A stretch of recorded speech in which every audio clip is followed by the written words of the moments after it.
Dan Rasulullah Shallallahu Alaihi Wasallam ketika berkhutbah, beliau berpesan, ahlul jannati salasah.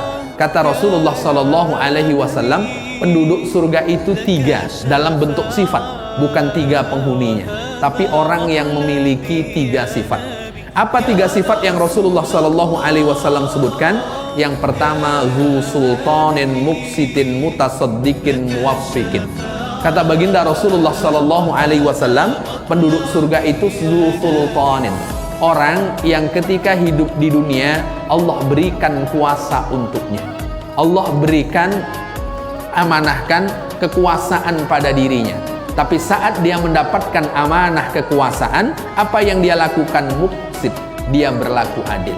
Maka orang yang adil dengan amanah yang Allah Subhanahu wa ta'ala embankan kepada yang bersangkutan, itu satu di antara ciri penduduk surga.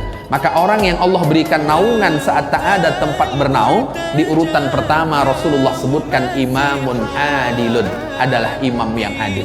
Maka siapa di antara kita pasti punya amanah, hanya tergantung kecil dan besarnya amanah itu. Maka orang yang Allah Subhanahu wa ta'ala berikan kuasa, itu adalah amanah Allah.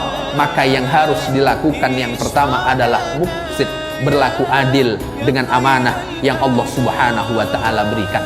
Lalu kemudian selain dia adalah orang yang adil dengan amanah, mutasaddiq, dia orang yang rajin bersedekah. Maka dicari, setelah kemudian dia menjadi pemimpin, rajin tidak dia bersedekah? Jangan-jangan rajinnya bersedekah sebelum menjadi pemimpin. Setelah menjadi pemimpin, lalu kemudian tidak rajin bersedekah lagi. Maka satu di antara yang dicontohkan oleh baginda Rasulullah Shallallahu Alaihi Wasallam, ketika dia mendapatkan amanah kekuasaan, dia juga tetap menjadi orang yang rajin bersedekah. Suatu ketika Rasulullah Shallallahu Alaihi Wasallam selesai melaksanakan sholat asar, tak seperti biasanya. Rasulullah langsung berdiri dari tempat duduknya. Tentu para sahabat tak langsung bertanya, hanya kemudian memperhatikan. Lalu kemudian Rasulullah pulang ke rumah. Dan kenapa Rasulullah pulang ke rumah? Ternyata selesai sholat tadi, Rasulullah teringat di bawah bantalnya ada uang 3 dinar yang belum dia berikan kepada orang yang seharusnya berhak menerima. Dan Rasulullah ingat setelah sholat, ada uang. Oh, uang ini bukan hak saya. Lalu kemudian Rasulullah Shallallahu Alaihi Wasallam sedekahkan. Begitu di antara yang disebutkan oleh Imam Bukhari, di antara bahwa Rasulullah Shallallahu Alaihi Wasallam itu pernah menyimpan uang di bawah bantal. Kalau bapak-bapak di mana nyimpan uang, Pak? Oh, Pak, jangan keras-keras, nanti tahu ibu-ibu. Jadi kalau orang-orang tua dulu itu biasanya nyimpan uang itu di bawah bantal. Wah, di bawah bantal, maka anaknya tak boleh mengemas bantal orang tuanya.